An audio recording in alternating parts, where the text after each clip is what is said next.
Well, welcome everybody. How exciting to see you all here today for PTSD, CPTSD.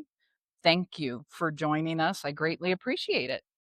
Love seeing some familiar faces, meeting some new faces, and look forward to chatting with y'all afterwards. We will have a QA where the speakers here will be up here and answer questions and give any feedback that you would like. So if you get a question, jot it down and save it for us because we will answer it for you. So let's get started. We have three speakers today and a special speaker that's going to share his story. And I think it'll be pretty interesting. I think you guys will enjoy this today. Okay, so let's dive in. Understanding PTSD and CPTSD. Does anybody know what CPTSD is? Do ya? I do. Yes. What hurts and what heals? Well, that's what we're going to talk about today. What is it and how are we going to deal with these things? So, PTSD, we've heard about this for a long time. PTSD, a really good example of somebody who's going to have PTSD is a guy who's in the army and goes and does a tour in Iraq and has that experience in another country, and he comes back and he may have some PTSD from that experience. Okay. We can have PTSD from lots of different things. We can be assaulted. We can be abused. We can be raped. We can have a lot of different ways that we end up with PTSD. Now let me shift for just a second. CPTSD. The difference is this is a complicated post-traumatic stress disorder. Why it's complicated is because the trauma is not just one event. We go to a war, we're over in combat, and we come back. The war continues for people with complicated PTSD, meaning they have more than one abuse. So they may go over to war and come back and be abandoned by their families, neglected by their families. They have more trauma. It didn't just stop there, it continues to go. That's what makes it complicated, is they continue to have traumatic events, not just one event. They build. Their brain, and Dr. Boyer's going to go into some of the symptoms and things, but their brain stays stuck with hormones just pouring out, keeping their symptoms extreme at times. Complicated PTSD, it's harder to recover because you have many events that you're trying to work out with somebody who has complicated PTSD. Both conditions involve nervous system dysregulation.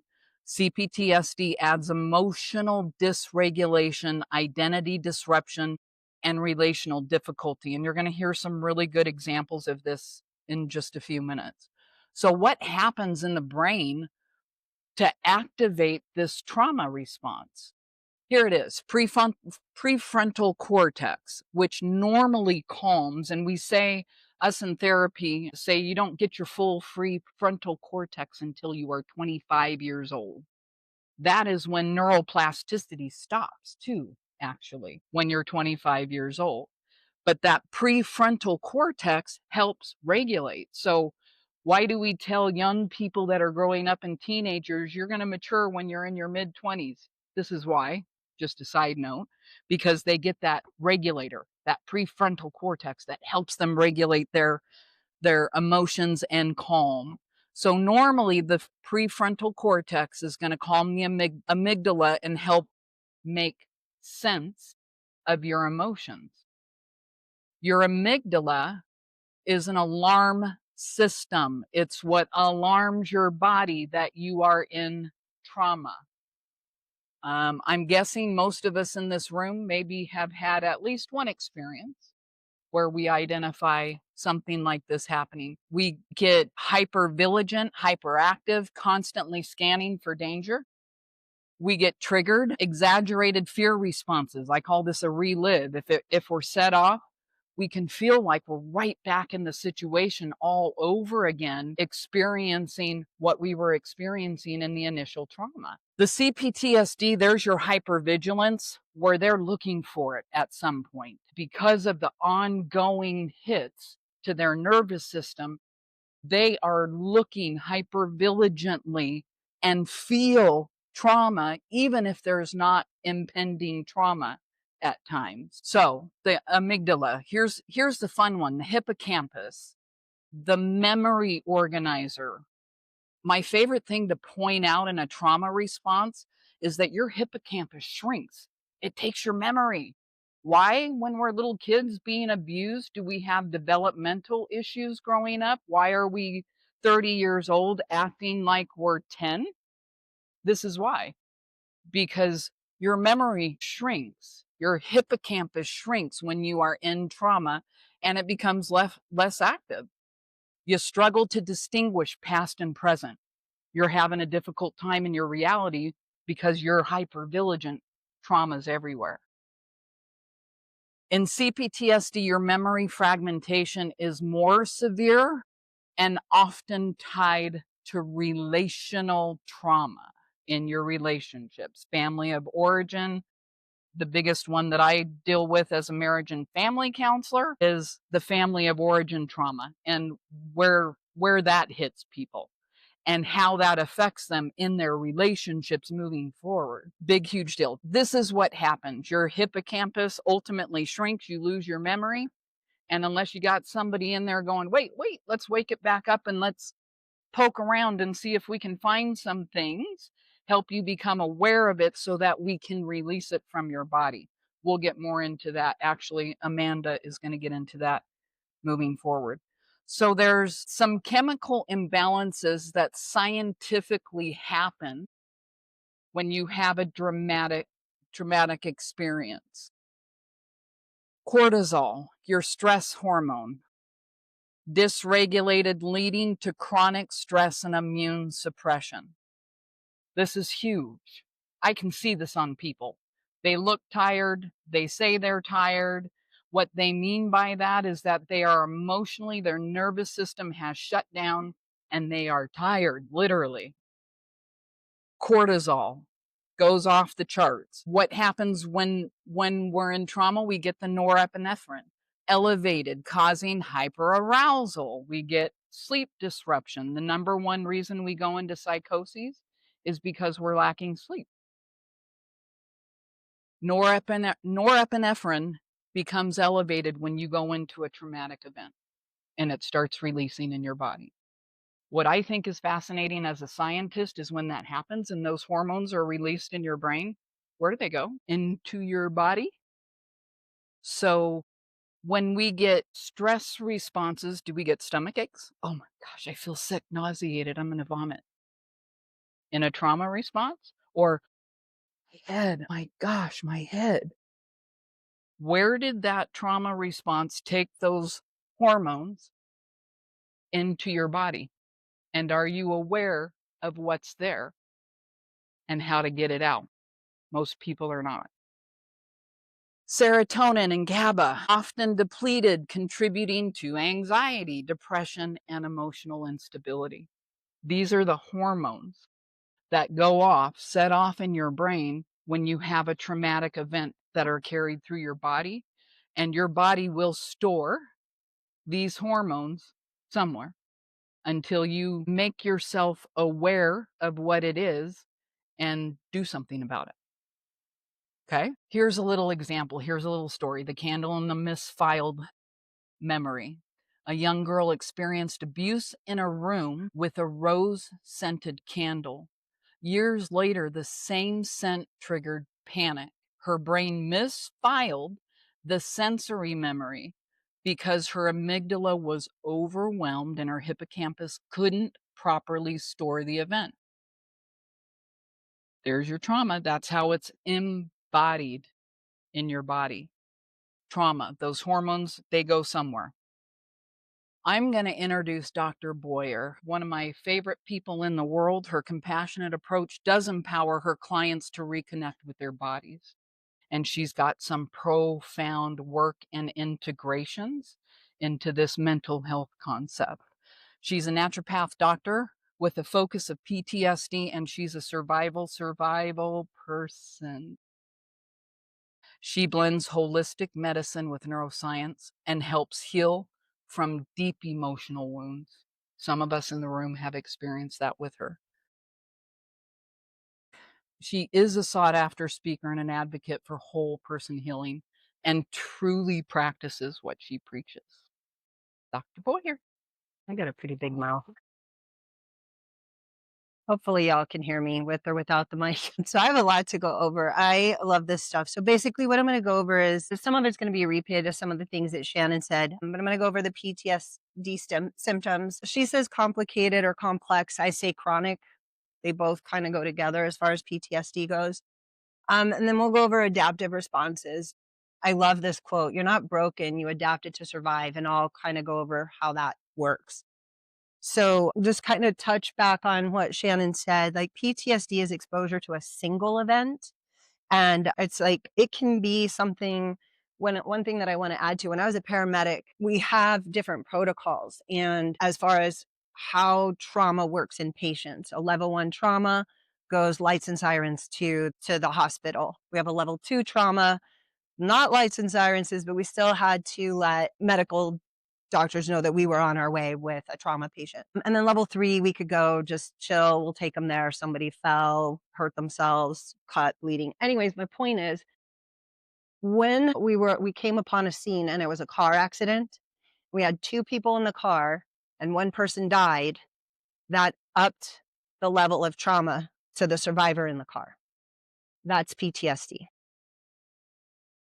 Chronic or CPTSD is a person who is unable to protect themselves. So yes, it's one of these things where, or they feel unable to escape or protect themselves. So I just kind of want to add a couple of those little things to some of the things that Shannon said. Things that set us up for trauma responses. Like Shannon and I can be in one place and let's say a gunshot goes off. I'm like, okay, where'd that come from? And Shannon's like, I'm taking off, right?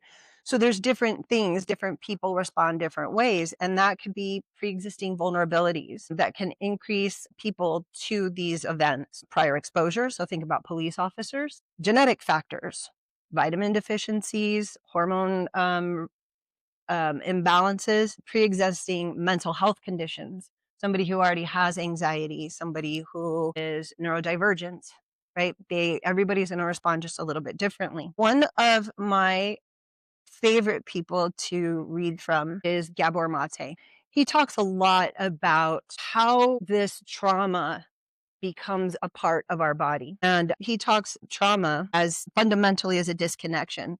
It's a disconnect from ourself, from one's authentic nature, and it serves as a survival mechanism, but ultimately creates suffering, which is one of the quotes that I love.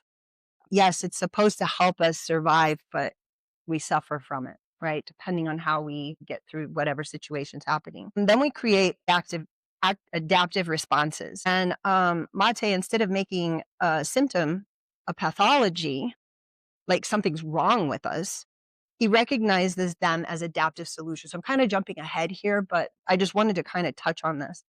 And then there's this, we turn these adaptive solutions to impossible situations. So the symptoms represent the best solutions to the person at the time of the trauma. So hiding under a table, or like Shannon was talking about earlier, the cortisol hitting the system. So I believe in fight or flight and freeze. Again, when I was a paramedic, I was working a night shift, and where I'm from, EMS was different than fire. So we sat on corners while the firemen had stations to sleep in. I was working a night shift. It was a double. I think it was about 3:00 in the morning. I was exhausted, and I walked into like what it used to be called an AM/PM.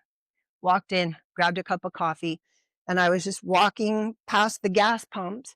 All of a sudden I hear this, and out of the corner of my eye, I see this car taking a sharp turn, and it's coming right for me. What do? I'm like, shit. And then I'm like, car swerved, went around me, and I'm like, what the frick just happened? I'm like, coffee, jumped in the ambulance, shut the door, sat there, and all of a sudden my hands started shaking. Coffee went everywhere. My partner's like, what's wrong with you? I'm like, I just almost got hit, right? So there's the freeze. And a lot of people freeze. I have a patient I was just talking to that told me when she was raped, she thought she was going to beat the guy up. She's going to poke his eyeballs out. She's going to scream like one of her friends had been raped. And so she was talking about this. She'd had this discussion. And she said when she was raped, she just laid there. She completely dissociated, pulled out of her body, and she couldn't even scream. So fight, flight, or freeze. And this is what Shannon was talking about, this embodiment, like it settles in the body. PTSD, just re-experiencing the trauma, we can re-experience it. Like we have flashbacks, night terrors is a big one. Night terrors, nightmares. And it's not just night terrors are not just nightmares. I mean, it's like this screaming and whole body shaking. And you don't even want to touch the person because you feel like you're going to, I mean, they'll take a swing at you and they don't even know what they're doing. That's reliving the trauma. Negative changes in mood and thinking. So it's like, have you ever talked to anybody and they snap at you just by asking a question? You're like, whoa, what was that about? That's something from the past usually. And then we turn in on ourselves. Guilt, shame. I caused this. I did this. I could have done better. Um, we're going to talk about how ketamine works with that, right? Thank you. Okay. I won't touch that one. And then the other part is hyperarousal. We can be so stimulated. And one of the things that I was thinking about when Shannon was talking, the hormones is I'm going to borrow this glass of water. When you experience an event for the first time, your glass of water is down here, right? So this is more of the chronic or complicated PTSD. But then as it happens again, this water gets fuller, right? And then full. And then time goes by and maybe some of the water evaporates, but then it happens again, again, again. And this cup fills up. And then all of a sudden, the next thing you know, it's flowing over. That's hyperarousal. It's like you can have a glass break and it's like, what the heck happened, right? Constantly looking over your shoulder. You have difficulty trusting others. There's a fear of closeness. I was just talking to somebody else, and they say that a person who's afraid to give hugs doesn't feel safe. And we went back and looked at this person's sister's history, and she was left alone a lot. She's forgotten. 10 miles away, this is in some of the colder states. And this girl, the mom, had ADHD. She's out running errands. It was out snowing. Little girl dropped off the bus. She's waiting for her mom to come pick her up. 3 hours later, the mom's like, forgot. But the woman was abandoned like this often. So she feels very unsafe. So very hard to make a connection. Let's see. We'll skip that. All right, let's see what's next. How does it change, Shannon? Where's the arrows? Page down? Okay.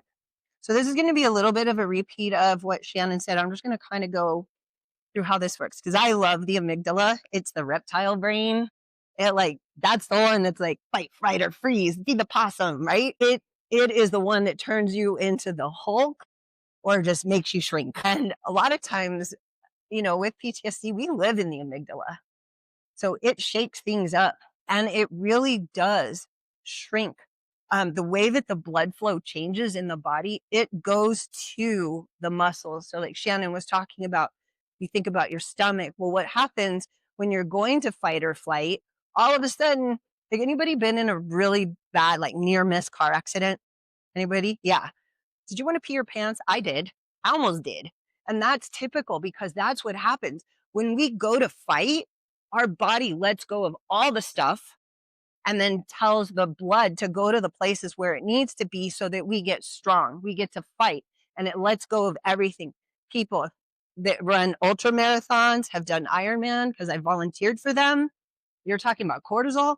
They're going 26 miles, 1,600 miles swim. And I forgot what the bike is. But it's like I was volunteering on the run and people like, do you have an extra shirt? Yeah. I'm like, shirt. And they're like, yeah, I just shit my pants. Because they're going for so long, that cortisol response extends. And that's what happens. The body has to keep going. That's cortisol. It lets go of everything it doesn't need so that you can fight. So what happens is the amygdala, it wakes up. That's the alarm system. So this is where our senses are heightened. All five senses: sight, smell, hearing, everything. It's like those movies where you hear the heartbeat, dun dun dun dun dun dun, and all you see like the deer and the lion, and it's like, what's going to happen? Startle responses. That all happens. That's what the amygdala does. Then what happens, because we've got the blood flowing to all the different areas, we don't need to think about what's happening. This is all automatic. So the prefrontal cortex doesn't get blood flow to the brain. And so we have memory issues. And that's why when people get interviewed, like, what happened? I don't know. There was a guy. Yeah, I think. I think it was a guy. I think. Right. So the memory is kind of messed up. And it takes time. Once everything calms down, it can be days later when the memories start to surface. Um, let's see. So logical reasoning about safety may not override emotional reactivity in these in these situations. So to tell somebody to calm down, it'll be all right. It's like, I have a finger for that. Anyways, then the hippocampus is also, it's like really crucial for memory processing. So these two work together. So prefrontal cortex with rational thinking disappears. Hippocampus, the memories don't store properly. We have difficulty distinguishing past from present threats. And then we have that altered stress response where the hypothalamus pituitary axis changes. And that's what's responsible for releasing cortisol and other hormones. So you were talking about the neurotransmitters, but we need testosterone in here, and that can be complicated. It doesn't release. So when you were talking about people, you see cortisol on them on the daily. When we have high stress, we never recover. So you end up with people who are tired and wired. They the brain is no longer really talking to the adrenals. And so there's a dysfunction there. And we've got to get the hypothalamus, which is almost like the captain of the ship, runs the body and helps to distribute hormones throughout the body. So we've got to get that working again. And by calming the adrenal glands down, the brain can kind of calm down and start functioning again a little bit later on. Am I making sense?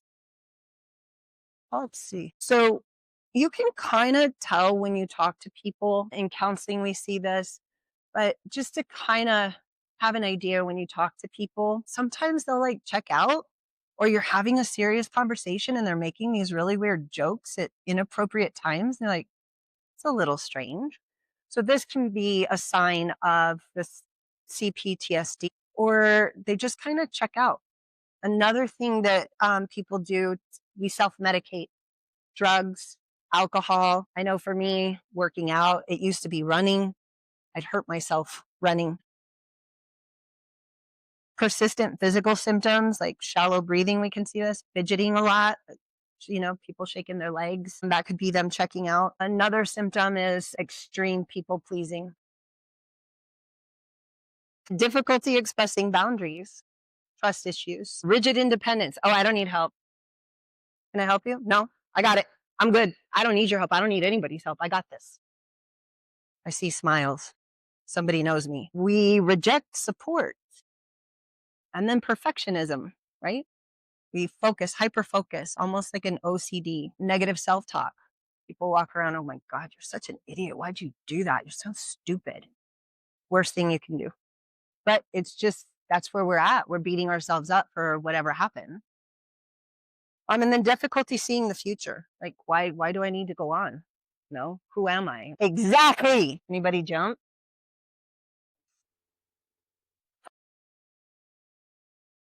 And then I just want to share a couple of my favorite books. There's the Handbook of Emotional Regulation. One of my favorites is called The Body Keeps the Score, and it talks about how we store stuff in our body. And then there's another one called Emotional Intelligence by a guy named Daniel Goldman. The emotional intelligence comes in because if we've had trauma and multiple traumas, we tend to learn or unlearn how to feel. And it's kind of like recognizing when someone is sad, but it's not the regular sad. They're like yelling at you, and it's like, oh, your heart's broken. You're not mad at me. You're hurt. And there's a difference. And that book talks about that. It's pretty amazing. Okay. I broke it. Thanks. Okay. So we talked a little bit about this before, but it's like, why are these adaptive behaviors? And again, I love this quote. You're not broken, you're adapted. You're adapted to survive. If we don't adapt, we don't survive. Right? This is how life has been, right? The whole theory of evolution, Darwinism, like if you don't change, you don't survive. You have to change with the times in order to survive. So behaviors like people pleasing, self criticism, perfection, they're adaptive. They're adaptations. They're ways to survive stressful, harmful early experiences. So if you were beat as a child, what do you want to do? You want to make sure mom's happy so that it doesn't happen. If you don't like getting yelled at, you want to make sure everything's done so that you don't get yelled at or beat, right? Your fight, flight, or freeze. When we successfully avoid an uncomfortable situation, avoided it, we experience a sense of relief. God, I'm so glad that didn't happen. Well, that relief negatively reinforces our avoidant behavior, right? That's backwards, right? So this continues. So it's like if a couple is fighting and the woman's screaming and yelling at her husband and the husband shuts down and just like screaming, yelling, oh God, he shut down. I'm out of here. And the woman leaves, goes for a walk or drives or leaves or goes to mom's house or whatever, spending the night. Husband's like, thank God she left. So what is he going to do? The next time they get into a fight, she starts yelling. If he shuts down again, he's expecting her to leave so he can have some peace. Maybe a bad example, but so the brain learns. Okay, so that makes it likely to repeat this in the future. So the brain learns that the response that avoided the problem worked, which strengthens the cycle of avoidance and anxiety. Does that make sense? Okay. Is everybody still awake? Am I boring you yet? Okay.